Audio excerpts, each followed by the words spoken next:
Hello and welcome back to SnowRunner, y'all, and in this video we are going to be once again talking about the future of the Runner series. And a lot of y'all had some really good comments and really good points in the last video that we did about this topic, where we went in depth about giving our own opinions to a video that SD11 did. So what we're going to be doing in this video is following up and answering some of the suggestions that were posed in the comments of that video. And if you want to watch that video first, it'll be over on my channel. But without any further ado, let's go ahead and jump into all of the topics of this video right here. And before we go any further, though, I do want to thank SD11 massively for their comment, because they said, wow, I was not expecting this, but I am glad that you discussed this. Not just my video, but the topic itself. The whole purpose of my video was to get people to at least try MudRunner. I agree with everything you said. Also, I want to let you know I've been following you since the Spin Tires days, and I respect what you've done for this community. And honestly, thank you so much. I really appreciate it. Like, not only do I appreciate that you've been watching my videos for a long time, but I also appreciate what you've done for this community as well. And now, let's go ahead and get into some of the comments that I read, and I was like, oh wow, not only does that resonate, but I think that it really needs to be talked about.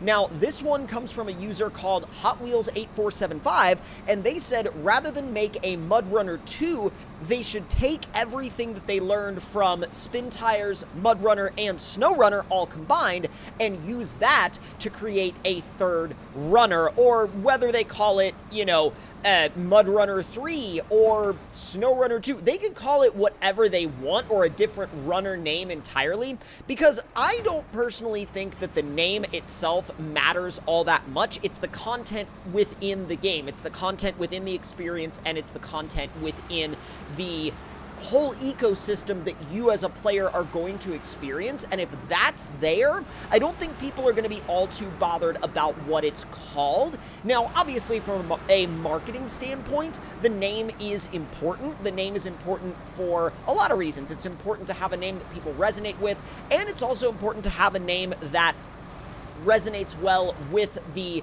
gameplay experience, so that it feels like, okay, I got a game that was named XYZ, and now the experience that I'm playing feels like the name represented it. And I get that from a marketing standpoint for sure, and also a brand, you know, continuity standpoint. But I think that all in all, the content within the game's experience is more important in this series' context than the actual name of the game itself. Now, this next point, I'm not going to name a specific commenter for this topic, because this opinion seemed to be shared amongst quite a few different commenters, and that is that they felt as though the physics and feel of the vehicles in SnowRunner compared to MudRunner, SnowRunner felt a lot more light and stiff, whereas the vehicles in MudRunner felt like they had weight and mass and, you know, and real consequences if you didn't understand how to control that weight and mass along difficult terrain. And I understand that. I actually agree with that to a lot of degrees, and I personally do get frustrated with how stiff some of the vehicles feel in SnowRunner at times. And I'm not talking about frame flex, because I know I touched on frame flex in the previous video where we talked about a lot of these things, and I'm not necessarily talking about frame flex here, but I'm talking about in the sense that the vehicles in SnowRunner just have this odd stiffness, like almost brittleness to them in a way. Almost like they feel like if you picked one up, and, you know, I know this is like an odd way to describe it, but it's kind of the only way I can think of. Like, if you picked one of these trucks up and you bent it slightly the wrong way, you know, it would just crack and fall into two pieces, because it's just that brittle. And I don't know if that's going to come across the way I'm thinking about it in my head, but I really hope it does, because in comparison to the trucks from MudRunner, that's how some of these trucks really do feel.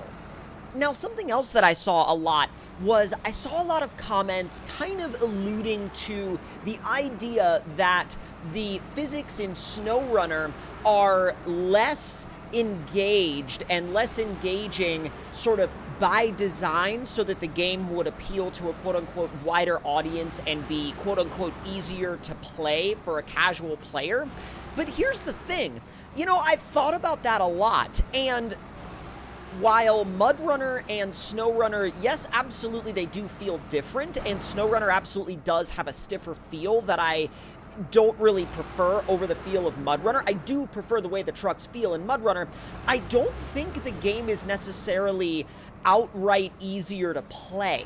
And, you know, I might get some, some pushback for that, but I still, the more I think about it and the more I've gone back and played MudRunner some more, because I really am curious as to where the devs are going to go with this series in the future, I don't really think that it's beneficial to think about the differences between the games in quite such a polarizing way, like, oh yes, MudRunner is hardcore and realistic and good, and SnowRunner is arcadey and dumbed down and bad, and I don't really agree with the super polarizing comparisons. I think that if they just dialed up the feeling of mass with these trucks and gave them a little bit more fluidity to the way that they kind of rolled and pitched across the terrain, I think that would be a huge step in the right direction, a massive step in the right direction. And I really think that they also have a beautiful graphics model, and they could stick with that graphics model and just improve it a little bit here and there, and that would be fine. I think the graphics are really, there's no issue with them. I don't really think there's an issue with them at all in the context of this game. I think before they release a new game, they need to do a deep dive into their driving physics. They really, really do, because that's where I think the core user base finds a bit of a disconnect from this game. But I also don't think that returning to more of a MudRunner physics style, I don't think that that would in any way alienate new players or casual players, because those players are extremely important. Because here's the thing, without new players that have never played the series before coming into the game or wanting to come into the game doesn't work. The series just dies off if there aren't new people experiencing it and coming into it and, frankly, getting excited about it. However, on the flip side of that, I think the game definitely also needs to remain interesting to the hardcore fans as well, because if it's not interesting to the hardcore fans, then that is where you're also going to run into some pretty major issues, because that part of the fan base also needs to be engaged. And this is, I feel, kind of the issue that a lot of long-running series run into, and we talked about how Need for Speed has run into this before. It's actually run into it over and over and over again and continues to, and that is how they literally cannot announce a new Need for Speed game without some part of the fan base getting mad. If they announce a Need for Speed game that's in the style of, let's say, the Hot Pursuit games, where it's like, supercars and open roads and cop chases and stuff like that, the underground-focused part of the fan base is gonna get mad. If they announce a more Need for Speed Underground style game, like, city streets and street racing and tuner cars and customization, then the Hot Pursuit side of the fan base is gonna get mad.